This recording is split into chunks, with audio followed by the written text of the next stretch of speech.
When it comes to horse racing, you can never have too much information. With TwinSpires, you can place your bets with confidence, whether you use handicapping insights like our Brisnet speed ratings, prime power and past performances, the guidance of our experts' top picks, or just choose a name that catches your eye. Yes! No matter how you pick your horse, bet with TwinSpires. And now you can race to victory with TwinSpires tournaments. Welcome back to the TwinSpires Jury. I'm Ashley Anderson here with James Scully and Darin Zoccali, back on our normal Thursday schedule to talk our best bets and fades of the week at Gulfstream Park and Oaklawn Park for Florida Derby Day and Arkansas Derby Day. And let's just jump right in, James, and talk our best bets of the week. So tell me what yours is and where you're going to play that. Well, I'm going to look at that Oaklawn Arkansas Derby card, and I'm going to go to a race on the undercard. Race number 7, number 6, Echo Again is going to be my best bet. He's listed at 10-1 on the morning line. This is a 5-year-old gelding by Gunrunner, who was Steve Asmussen, had him earlier in his career. And he turned in some, I thought, really solid efforts, got some really, figures that are good enough to win in this spot on Saturday last fall. But a lot of those races, he also was running like second or third. So Asmussen dropped him in for a $50,000 claim and tag 2 starts back. We're watching this race at Churchill Downs. And Echo Again, this great gelding, made the most of it. He winds up winning by a couple lengths here.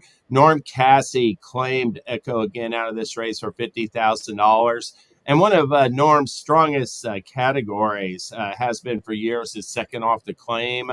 Right now, he's like 5 for his last 16 second start off the claim. So Cassie brought him back off of refreshening in late January at Oaklawn Park. And I think it's fair to say he wasn't too happy with just Echo Again's antics, his behavior that day.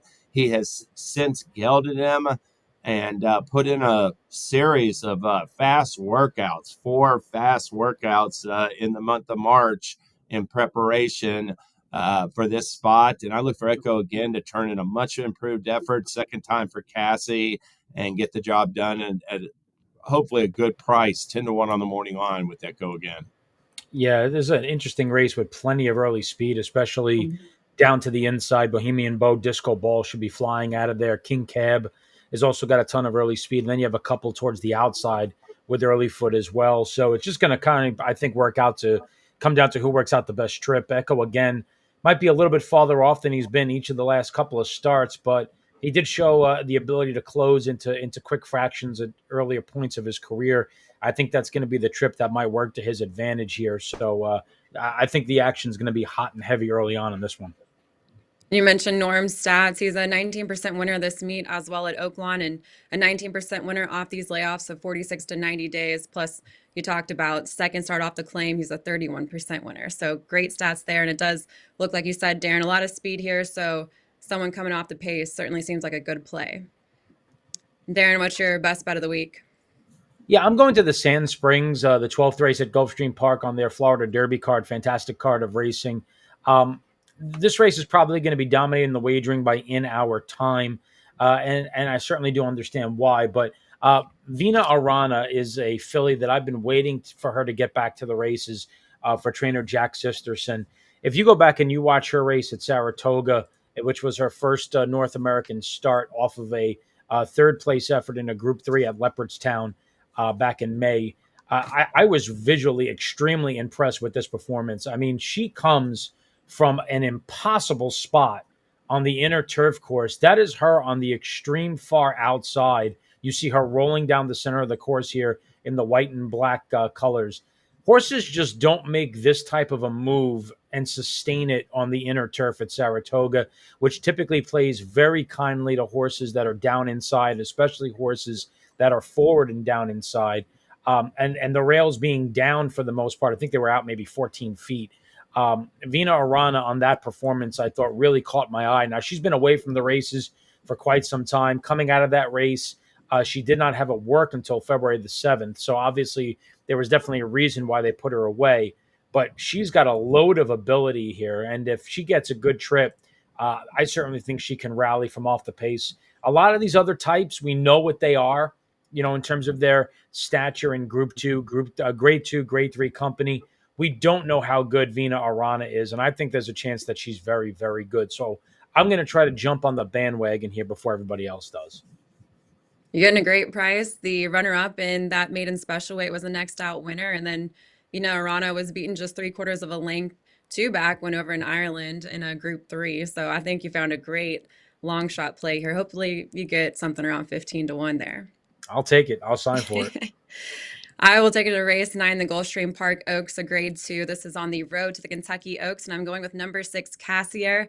At 5-1, I was hoping to get a little bit better of a price, but she's a debut maiden winner for Shug McGahee and a City of Light filly who went on debut. We're watching her race right here, about to break out of post 10. Thought she broke pretty well. She settled off the pace here and was racing at 6.5 furlongs that day at Tampa Bay Downs. A really gutsy stretch battle that we're going to see when she comes around the far turn over there. But she got up by a head, was going up against some really good quality fillies in this race. The runner-up was a Bill Mott debut, a debut starter here who was a $175,000 yearling purchase, a Nyquist filly who looks like she could have some potential down the road. And then the 5th place finisher was a next out winner as well. But I'm going to take a shot here, stretching out to a route for the first time, jumping up to graded stakes competition for Shug McGahee. But looking at when he's done this before, going from a sprint to a route and going up to graded stakes competition, he actually is a high percentage winner, 33% of the time from a small sample size. It is from 9 starters, but still, he knows how to pick his spots is what I took away from that stat. And so I'm going to play the 5-1 price here. Again, I thought I was going to get maybe something a little bit higher, but I do want to play against the 2 morning line choices in this field for the Gulfstream Park Oats. And I also like that we're getting 15-1 on Early On, who had a really good closing kick in the Virginia Oaks. And I think potentially could build off that performance in this race as well if she stays entered in the race, because there's 3 from Safi Joseph in this field. What do y'all think? Any thoughts on the Gulfstream Park Oaks? Hey, I thought that was a pretty, that filly took no action whatsoever at debut win, but I liked the guts that she showed to win it. When that horse came up on the outside, it was like it almost like kicked her in, and she surged to win. And I think that the City of Lights are running really well now, and that Cassier is going to get a good setup for a late kick. I do think that there'll be some pace in there, and I think the Queen's MG is going to be breathing down the speed, looking to make a move too at some point. So I could see that race setting up well for your horse's late run. I'll stick with you, James, because we're moving on to our fade of the week, and I know you have it in the same race. So same race. I'm going to go with the 5G, number 4, the 5G, 8-5 favorite. Let me just say, I've been talking for weeks about that track at Oaklawn Park. It was a forward track. Outside of Coal Battle in the Rebel Stakes, there wasn't any horse in 5-2 dirt routes that wasn't, first or second in the first, second, or third in the early going. You had to be in full drive, I thought, by the top of the stretch. And, 5G kicked away. I thought she really took advantage of it. And I thought a big part of it was Irad Ortiz. He's such a good gate jockey sometimes. And he takes this filly 5G in a field that looked like it had some other speed. And he got her a length clear right out of the gate. Now, he's opting for another runner in here. And she'll need a rider switch because Tyler Gaffleon broke his ankle and he was listed to ride her. But I don't look for her to break as sharp and get that same favorable trip. Even in that Honeybee, I thought Quiet Side had her by the upper stretch that day. And I think I'm a little bit dubious of 5G still as a 2-turn type off of that runner-up effort in the Honeybee. I think she'll get inside pressure. I think even Anna's Promise can put some outside pressure. And I really like Paradise City. I'm going to bet Paradise City in this race. I mean, she's 10-1 on the morning line. I loved her allowance win last out. I could see using Cassier as well in any multi-race bets. But I'm against the 2 chalk in the Gulfstream Park Oaks. And with the Queen's MG, I'll just add, I don't think she's a 2-turn filly. I thought that 1-turn mile distance favored her last time. Until she wins at 2 turns, I don't want any part of her. So I'm gonna fade the 2 chalk in the Gulfstream Park Oaks. Yeah, I don't blame you because this race is just extremely competitive. I thought almost any one of six horses can win this race. And given when you handicap a race and you come up with that scenario, it's a logical spot to play against favorites. I don't have nearly as strong opinion as Ashley in the race. I kind of went back and forth through the field and really couldn't just land on anybody. From a speed figure standpoint, from a form standpoint, they all kind of clumped together to me. But again, good race to spread against the favorites and try to get a little bit of separation in the multi-race exotics. I'm with you, James. 5G, I feel like, is bringing a lot of hype. And we had that pool, we had the Oaks pool future wager where she ended up closing at 15-1. I was a little surprised by that. I don't feel like she's proven quite enough yet to me, especially at 8-5. I don't want to take her at 8-5 in this race. Yeah, I mean, and she took action in that, and then she loses her jockey. And, I read her tease. I mean, I know, it's Safi Joseph, but that Queen's MG's never been two turns. So Yeah. I don't think he has. I think there's questions surrounding both fillies, at these two-turn trips here early in their 3-year-old season. I will say I looked at Paradise City and I was looking before the morning lines. I was shocked it was 10-1. I think that's a great price and honestly maybe a better play than, my play that's going to be stretching out for the first time and facing Stakes Company. But Paradise City, I was a little concerned. Ran really well with Lasix last out and coming off Lasix this race, but I still think has a great chance at Gulfstream where she is a horse for the course, 2 wins and a second from 4 tries. So definitely one I'll play in my exotics as well. Darin, let's talk about your fade of the week. Yeah, this has been a fade of the week for me for about the last week. But look, bottom line in the Arkansas Derby, Cornucopian is the 7-5 morning line choice. And the renowned handicapper from the New York Racing Association, Harvey Pack, said for decades, you never bet an odds-on favorite who's trying to do something for the first time. Cornucopian, as good as he looked upon debut, and he did look fantastic, and he ran an extremely fast race, and you're getting a look at that performance here. This was a 6-furlong maiden race. You don't know the caliber of horses and how they're going to project going forward. The horse that ran second switched leads several times in the stretch. I understand this is a highly talented horse. I understand that, when it comes to Bob Baffert and 3-year-olds, they can make enormous jumps forward like Justify in a very short period of time. But those horses are more the exception than the rule. And Cornucopian at odds on, stretching out from 6 furlongs to 9 furlongs, drawing to the outside against a field that includes somewhat accomplished runners that have been on the Kentucky Derby Trail, that are battle tested, that are more seasoned. It's just a horse I'm going to play against. He's going to carry the Baffert kind of glitz and glamour that's going to bring attention to him from a wagering standpoint as well. And did he run a fast figure? Sure. But more so than not, unless this is a spectacular racehorse, when horses come out and run gigantic figures on debut, they typically regress in their second start. That's not to say he has to. He could take a step forward and be fantastic. But I would take that bet at 4-1, 5-1. I'm not taking that bet at 6-5. From a speed and pace standpoint, he might have to battle it out early with Speed King if that horse decides to go. Cornucopian certainly could be faster and might clear and go wire to wire. But you have to think somebody in here is going to make him run a little bit into the first turn. And if they do make him run a little bit, I think that's going to set things up for horses like Sandman and Coal Battle to potentially come from off the pace. So for me, Cornucopian as an odds-on choice is a stone cold play against. All very good reasons, and we'll give our picks in that race here in a second. But I will talk my fade real quick, and that's number 7, Maycox Bay at 3-1 in race 11, the American Pharaoh Overnight Stakes at a mile and 16th at Oaklawn. And this is a Spitestown colt that's on a 2-race losing streak right now at the distance that they're running this Saturday. It was 4th in the Grade 3 Louisiana Stakes to Hit Show, 2 back over a sloppy track, and then 3rd in the Mine Shaft to Hall of Fame on a fast track last out. His wins at the distance have come against Allowance Company, and he's got some really good competition today. I really like number 3, Ben Duke here at 4-1, was just beating a neck last out, coming off a lengthy layoff, and I think will get the job done. Second off the layoff for Bill Mott. You also have number 1, Bishop's Bay for Brad Cox. You have Liberal Arts also in Brad Cox's barn now, and you can make a case for number 2, Quality Chic at 10-1. Honor Marie's in this field, cutting back in distance, going to come off a 7-month layoff, but working out really well. So the competition here, I think, is really stiff, and I don't like Maycox Bay's recent form, so I'm playing against it 3-1. There's a chance Any though Bishop's arguments? Bay could be favored in Yeah, you're there. I right. mean, I The price might think change as he's long like as I get a favored in good one every on race. Bindug. What's that?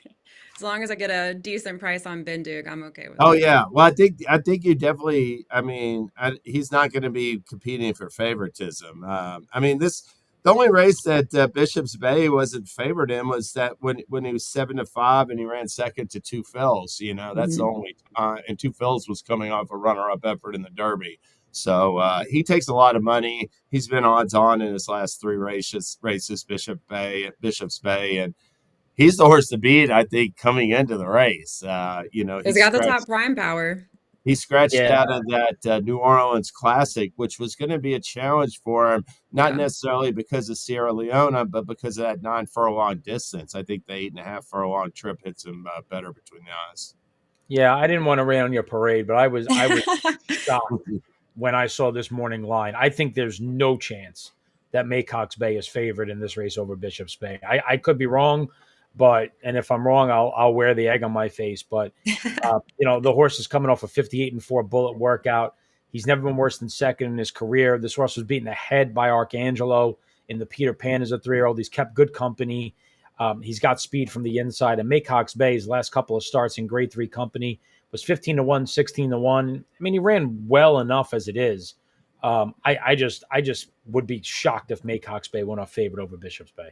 Yeah, certainly possible. Before I move over to the Arkansas Derby, Darin, what promos and tournaments do we have this weekend? Yeah, well, we're rolling right through the Kentucky Derby prep season, so we got a couple for you. Road to the Derby, money back, the Oaks and Derby points earning races on the cards at Gulfstream Park at Arkansas at Oaklawn for the Florida Derby and Arkansas Derby. They are open for this $10 money back. So talking about the Gulfstream Park Oaks, the Florida Derby, talking about the Arkansas Derby and others. So be sure to go in, see what those races are, and you can get your money back if your horse runs second or third up to $10 in the money back. And if you're fortunate enough to place a winning wager in any of those races or any race on the cards at Oaklawn or Gulfstream on Saturday, you are open for the 15% profit boost. Be sure to be opted in. Win exacta trifecta superfecta wagers, 15% boost up to a $25 cap. So get your favorite plays in there. And if you cash, great, you get the profit boost. If you make a win bet and you run second or third, you get the money back in the form of up to $10. So we got you covered on both ends here at TwinSpires. From a tournament standpoint, big qualifier coming up tomorrow, on Saturday. But first, we have a feeder tomorrow. It's bonus feeder Friday. What does that mean? Well, one seat for every 5 players in. And then once we get to 10 players, it becomes one seat for every 4 players. So we give you a 20% discount on the value of the seats once we get over 10 players. And they'll be sending these players into the contest on Saturday, which is the $800 Kentucky Derby Betting Challenge qualifier on the tremendous card at Oaklawn Park. We are now guaranteeing not 1, not 2, but 3 KDBC seats in this contest. So there'll be plenty of value there, plenty of seats up for grabs. We've seen more and more people participating as we've gone through these prep races, which is exactly what we hope to see. Been great involvement, great engagement, and certainly the card at Oaklawn is fantastic. So I expect this to be a well sought after qualifier. So great promos, great tournaments, as usual, great weekend of racing. Well, you've already told us about Cornucopia and Darin, so let's start with the Arkansas Derby. It's a mile and an eighth, 7:48 p.m. Eastern Time, post time, 100 points to the winner on the road to the Kentucky Derby. Tell me who you see winning this race. Yeah, I was back and forth between 2 horses. It was either Sandman or Coal Battle. I mean, they're both the second and third logical horses in the race. If they really hook up and go fast early, I think Sandman is the most likeliest winner. But I don't know exactly how much pace there's going to be. So Coal Battle for me has a little bit more tactical speed. He's a horse that just never seems to get the respect he deserves at the betting windows either. He's going to be third choice here, despite the fact that he's won 4 consecutive races, including a couple of preps over this track that we know that he likes. He's versatile. He's shown he can win on the lead in the Smarty Jones, which was admittedly a very oddly run race, or he can run from off the pace if they set up fast fractions like they did in the Rebel. So he's a proven commodity. He's battle tested. He's seasoned, and he can win a variety of different ways. When you take a look at the other thing with him that I really love, he's never lost on dirt. He's 5 for 5 on a conventional dirt surface. So Coal Battle, who can't get any respect at the betting windows, but he's going to get my respect in the Arkansas Derby. I'll go ahead and jump in and give my pick since it's the same one here. And I know James has a different opinion, but I ended up landing on Coal Battle. I was with you, Darin, going back and forth on Sandman, but he's had some issues breaking out of the gate last two starts. And if he doesn't break well, then there is the concern with potentially not that hot of a pace and can he close, because we haven't seen him close the last two starts and get up for the win. So I did have that concern. Coal Battle has been a hot horse, a feel-good story too. Got to root for Lonnie Bradley here. But just the versatility you mentioned and the fact that he hasn't lost on the dirt, he's won at 4 different racetracks, and he had that 98 Brisnet speed figure last out, coming in hot in this race. So I'll stick with him at 7-2, and we probably will see him get a little bit more respect this time, but certainly going to see a lot of the money on Cornucopian, as you've mentioned, and probably on Sandman too. So I'll go with Coal Battle here. And James, tell us your arguments for your winner. Well, I'm going to go with Sandman, and I'm hoping he'll be the third choice. I think this is the race where Coal Battle's going to get some respect at the windows, and I know Cornucopian's going to take some money. So, but first off, with Cornucopian, I'm not as down on his win chances as Darin, because I do believe there's a chance he could shake loose early and just lead wire to wire. I mean, I'm not putting it past him. But the real key is this Speed King. He ran 3 big races, maiden, the Springboard Mile, and the Southwest Stakes, where he is on the engine. He's on top early. He's showing the way. They tried something new in that Rebel, and they were going to sit close, and it did not work at all. So he's got a 5-furlong bullet work and a half-mile bullet work coming into the Arkansas Derby. I mean, you can look at the paper and make a fair assumption that Ron Moquette has drilled a Speed King for speed. So I expect him to go, keep Cornucopia company.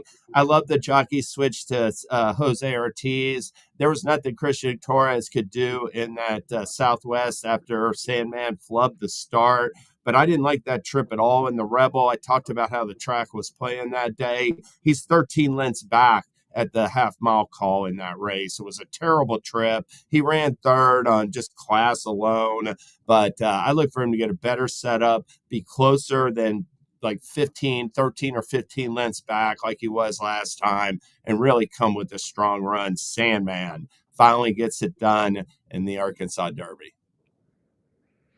All right, well, let's talk about the Florida Derby next at 1 1/8, and it's a 6:42 p.m. Eastern Time post time. James, who is your top pick? Well, I don't think enough's been made about this John Velasquez. I mean, John Velasquez was at Oaklawn Park on February 23rd riding Cornucopia, and he came back a week later and he rode Disruptor. And to me, he 100% had the choice. I mean, when it comes to the Derby, you're not telling me that Rapoli and Pletcher don't understand that, hey, it's the Derby. It's the one race. If you got a shot to win it, go ride the best horse. I think he said Disruptor is the best horse of the two. I want to ride him on March 29th. And I like Disruptor in the Florida Derby. The other thing that's appealing to me, he's not going to be the favorite. Sovereignty is going to take most of the money. Tappan Street and Matticat Road are going to take some money. And I just loved that maiden win last time. I think the stretch out to 2 turns is going to be no problem. Yeah, I think it's funny that people ask, like, what happened in that first start, as if, like, American Pharaoh and California Chrome and every Derby winner before won every single race before they got to Churchill Downs. This horse improved significantly in that maiden win, and I think he's set for a big run on Saturday. So I'm on number 4, Disruptor in the Florida Derby. Darin, what do you think? Yeah, I went back and forth between a few horses here. I came into this wanting to bet against Sovereignty from the outside draw, who I do have a ton of respect for him. I thought he ran a fantastic race in the Fountain of Youth, but I've seen horses when they come back and they run huge races off the layoff like this that they sometimes can regress a little bit in their next start. And, you know, he doesn't have to run his eyeballs out here. And Bill Mott is a master tactician of getting horses to peak in the right spot. And not to say that he doesn't want to win the Florida Derby, but I think he wants to get this horse to the Kentucky Derby in the best possible shape. And I don't know if that means that he needs this horse to be 1,000% for the Florida Derby. So I do think that's a little bit of an interesting angle. I went to Tappan Street. I thought he made a little bit of an early move in the Holy Bull, made the lead in mid-stretch, and then just got caught by Burnham Square that day, who ran a great race from off the pace. It's his third lifetime start. I think he's going to continue to get better. The distance is my one question. He's buying into mischief out of a distorted human mare, so I could see, the distance limitations coming into effect, and maybe he's better at a one-turn mile. But at 5-1, given the fact that he was the 8-5 favorite in the Holy Bull, he was 2-1 in his debut, and he ran great races in both those. Luis Saez sticks here for Brad Cox, and the speed figures are right there with the majority of the field, with the lone exception being Sovereignty's most recent performance. So for me, I'm going to look for Tappan Street to take another step forward here. Hopefully the stretch out is in his wheelhouse at the price of 5-1.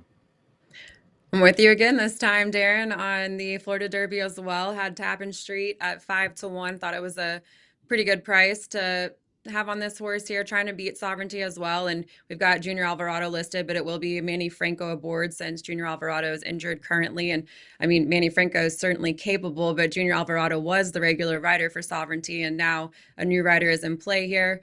But if he gets the win, I definitely am taking note for the Kentucky Derby. He already has a win at Churchill Downs. But I've decided to go with the Brad Cox runner here, coming off that 99 Brisnet speed figure, failed as the favorite last out, and has a chance to improve. Brad Cox is a 32% winner with beaten favorites, 24% coming off layoffs of 46 to 90 days. Luis Saez is aboard, retains the mount. Decided to go with what I think is going to be an improving colt here, third start for Tappan Street. Yeah, I agree. I thought to me, the horse that I think is really interesting in this race, and it really comes down to the dynamics of it, the horse on the rail, Neokos. If they ignore him, and because you have to imagine that Edgar Zayas is going to be just full blown sending from the rail here. If they play those games where they think he's going out to the front and he goes out quick, and he's going to come back to us. I've seen that story play out before, especially at Gulfstream. Now, Disruptor's got plenty of early speed, and if Irad Ortiz wants to keep him company up front, he certainly can. Matica Road certainly showed speed in the Rebel as well. So I'm not saying that this horse should get an easy lead by any stretch of the imagination. But if they do, wouldn't be surprised to see him get a little bit brave and maybe hang on for a share at a pretty square number. I just want to point out one stat I saw. I know you guys like Tappan Street based on his form, but if there was a scratch out in this race and he got to go one post in, I'm sure it wouldn't kill either one of you, considering last decade, post 9 and 10 mile and eighth races, 3 for 54. And one of those 3 wins was Gunrunner. So, I mean, that's a long time ago. It's not a huge sample size, 50 some races in 10 years. They don't run that many races. So, take it at what it's worth. But that is a little bit intriguing that you got 2 major win contenders that are looking to buck that stat. Pulled out a big stat on us to close the show. Well, that's all the time we have today for the TwinSpires jury. We'll be back next week to talk more 100-point prep races, the final 100-point prep races on the road to the Kentucky Derby. And, of course, watch and wager this weekend with TwinSpires. We'll see you next time. When it comes to horse racing, you can never have too much information. With TwinSpires, you can place your bets with confidence, whether you use handicapping insights like our Brisnet speed ratings, prime power and past performances, the guidance of our experts' top picks, or just choose a name that catches your eye. Yes! No matter how you pick your horse, bet with TwinSpires. And now you can race to victory with TwinSpires tournaments.